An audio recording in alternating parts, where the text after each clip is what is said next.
Dad, can I stay home today? The 8-year-old boy asked, pushing his pancakes around his plate with a dollop of jam. Yegor looked up from packing his son's backpack, his expression softening. No, Vanya, I can't leave you alone all day. It's Saturday, and we might have to deal with some urgent surgeries. But we can stop by a cafe for ice cream afterwards. Come on, let's go. He finished his pancakes in a few quick bites and headed to get dressed. As he thought about his son, he felt a pang of sadness. Leaving Vanya alone at home was always tough, especially since Yegor had been working as a surgeon at a private clinic for the past 5 years. When Vanya was just 3, his wife had left him. She packed her things and left with a truck driver, leaving Yegor to manage alone. "You ruined my life," she had shouted as Yegor came home to find her with another man. "You made me have this child without even asking if I wanted one.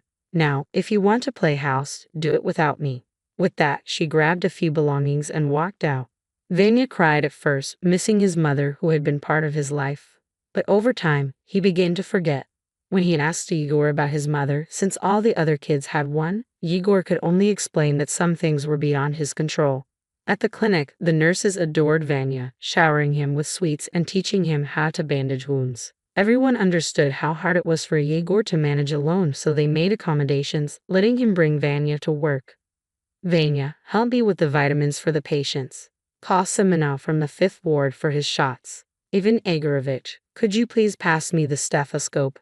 Vanya was always busy, sometimes doing his homework at his father's desk while Yegor was in surgery or on rounds. He was a diligent student and well-behaved. Vanya also visited the patients, greeting them and asking if they needed anything. The patients looked forward to his visits. His presence brought a fresh perspective to their routine days. Vanya would chat about the weather and the interesting things he had seen, and many noticed that they felt better simply from having him sit with them, talk, or hold their hand. When a patient's condition didn't improve despite the medication, Vanya would often greet them, hold their hand, or gently place his own hand on their clenched fist or warm palm. Remarkably, the next day, their condition would often show significant improvement. While no one truly believed he was a magician or healer, there was a hopeful, almost unspoken belief in the possibility of a miracle. "Vanya, could you be a good helper and fetch the thermometer from the 3rd ward for Grandpa Petrovic?" the nurse asked, handing him a simple task while she organized pills into cups. The 3rd ward was a bit isolated, with a faded, worn-out number on the door. The clinic was in the process of updating its signs, and this one had yet to be replaced. Vanya quietly opened the door, planning to ask who Grandpa Petrovic was, but was surprised to find only one bed inside. Nearby were some unfamiliar, sharp-looking instruments. He stepped in cautiously and approached the bed. Lying there was an elderly woman who reminded him a bit of their neighbor. She was hooked up to various tubes and wires and appeared to be sleeping. Intrigued, Vanya tiptoed closer to get a better look at her face. Her eyes had delicate wrinkles and her lips seemed to curve into a gentle smile. She must be a kind person, Vanya thought. I wish I had a grandmother like her. As he sighed and prepared to leave, he accidentally brushed his hand against hers. At that moment, something strange occurred. It felt as if Vanya was in a dream, watching scenes unfold from the side. He saw glimpses of her life. She was with a man in a white coat, then she was brought home by ambulance, and later she was seen emerging from a house with a bundle, while the man brought her flowers. He saw her sitting on a couch, crying bitterly as the man comforted her. Then the images blurred and faded, leaving the final scene of her looking older and alone. At that moment, the door to the ward swung open. "Vanya, what are you doing here?" Yegor asked, standing in the doorway with surprise. Vanya, startled, quickly pulled his hand away, causing the visions to vanish. He stood there, looking around with a puzzled expression until his eyes met his father's, pulling him back to reality. "What happened to this lady?" Vanya asked, looking up at his father with concern. "She's in a coma," Yegor explained. "She fell down the stairs and lay there for a long time before anyone found her." "Why didn't anyone help her?" Vanya's sympathy grew as he approached the bed again, feeling a pang of sadness at her isolation. She fell early in the morning. Her neighbor noticed she didn't come out for her usual evening walk and went to check on her. When she didn't answer the door, they had to call the police to break in. She had been unconscious for a long time. "But you didn't answer my question." "I was sent to get a thermometer for Grandpa Petrovic, but I mixed up the wards. Vanya admitted, looking guilty. As Igor prepared to leave, he turned back. And who was the girl you mentioned? Where did she go?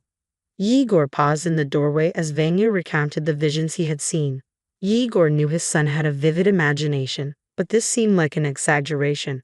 It sounds like you've been watching too much TV or sci-fi, Igor said, trying to mask his frustration. He was almost on the verge of tears, not believing his son's account.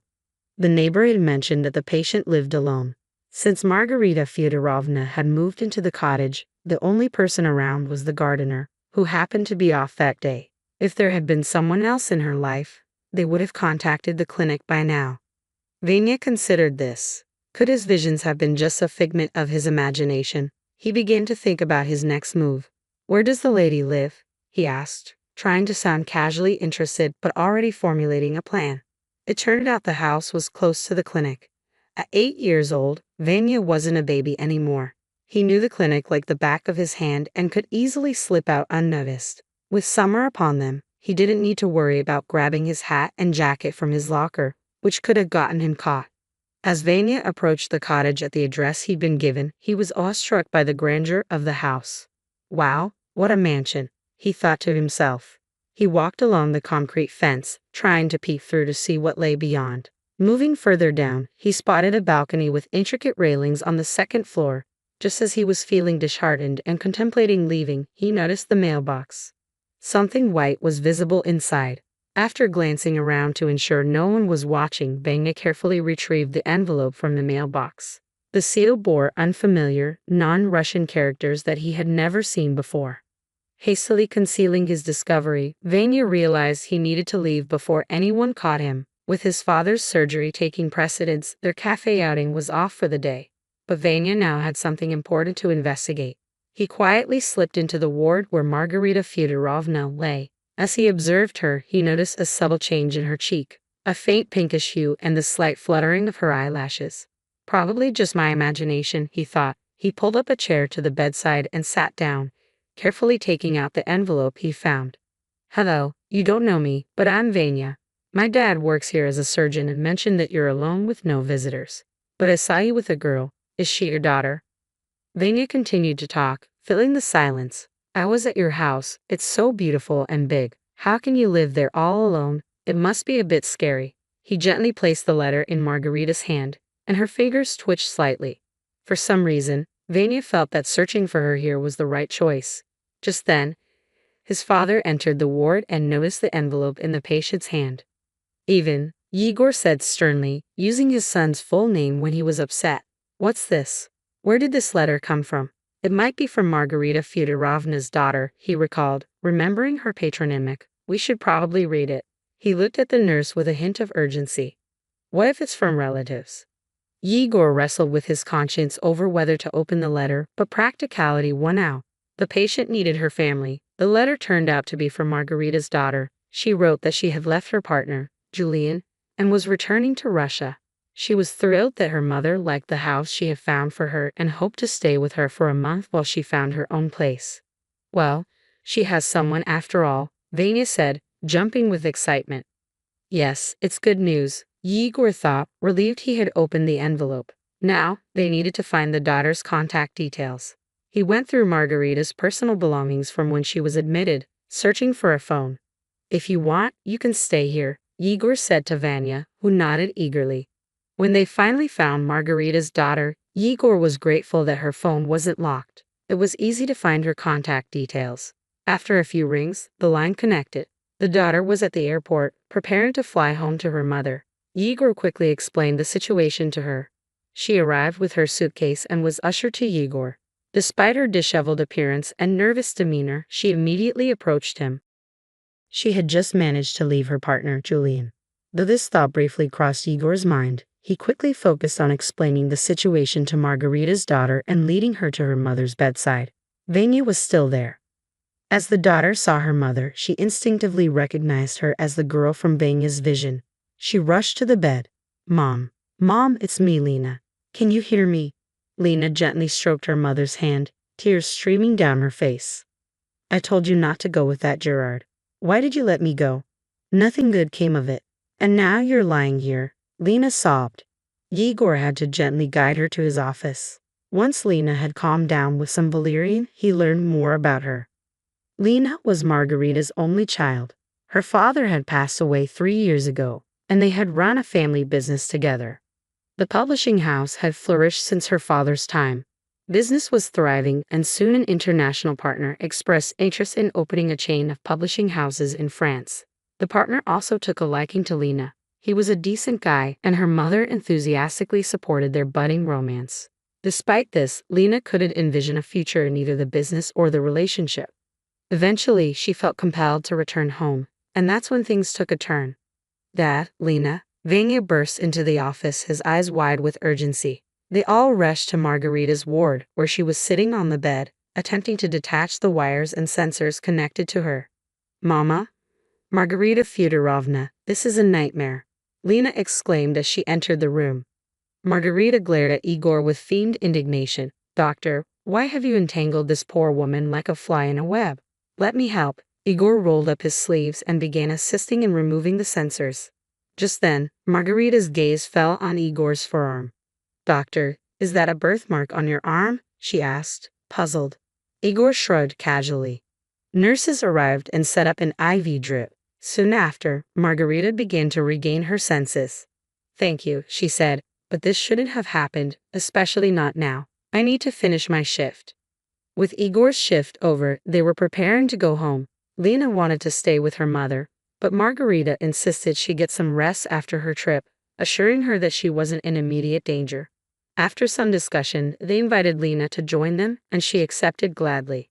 On the way, they stopped at a supermarket, bought ice cream for Vanya, some fine wine for themselves, and tried to make the best of the day. During the drive, Lena shared more about her family. We were overjoyed when our son was born, she began. He was a healthy, strong little boy. I thought I was a good mother because he was always well fed. I played with him, sang him songs, and took him for walks. But once, when he was just 8 months old, I ran into a store for less than 5 minutes to get some formula. When I came out, the stroller was empty. I nearly lost my mind. Back then, there were no security cameras. We searched everywhere, put ads in newspapers, on TV, and even posted flyers. We offered a reward. He had a distinctive birthmark in the shape of a horseshoe on his forearm. Just like yours, Igor. Everyone stared in stunned silence. Then all eyes turned toward Igor. I come from a respected family, Lena continued. My mother is a professor and my father is a doctor of medical sciences. They're both well regarded. I'm their only child. My father passed away 8 years ago, and my mother 5 years ago. She left me a letter, instructing me to read it only after her death. With everything that's happened, divorces and all, I got so caught up in life that I forgot about it. He slapped his forehead. It's in my safe. I'll get it. He hurried to his office, leaving everyone anxiously awaiting another revelation. When he returned, he held the envelope with trembling hands, despite his calm demeanor as a surgeon. May I? Lena asked, taking the envelope from him. She opened it with practiced ease and handed it back, her curiosity palpable. Igor hesitated, his anxiety about the letter evident. If I'm Margarita's son, then Lena must be my sister, Vanya continued. I was thinking of inviting her on a date. What was I thinking? Lena seemed to have similar thoughts, her face pensive and distressed. Margarita, lying on her pillows like a throne, looked utterly dejected, as if she had yet another secret to reveal. There's more, Margarita said, taking a deep breath as if bracing herself. I fell into a deep depression, lying for days, barely eating, and lost 20 kilograms. My husband eventually managed to pull me out of that state, but then I faced another blow. Hormonal imbalance meant no more children. Again, my husband supported me, saying there were children who needed parents. That's how Lena came to us. I told you I saw the girl, but you didn't believe me. Vanya looked at his father with a mixture of resentment and disbelief. Igor was stunned, at a loss for words. The emotions were overwhelming. Everyone realized they would need to process this on their own. Nyusha remained calm. As if in a dream, he took Lena's hand again. He recalled seeing her leave with a bundle, her father greeting her with flowers. And now, grown up and facing his own reality. Thank you for staying with the story until the end. If you enjoyed it, please support it with a thumbs up. All the best.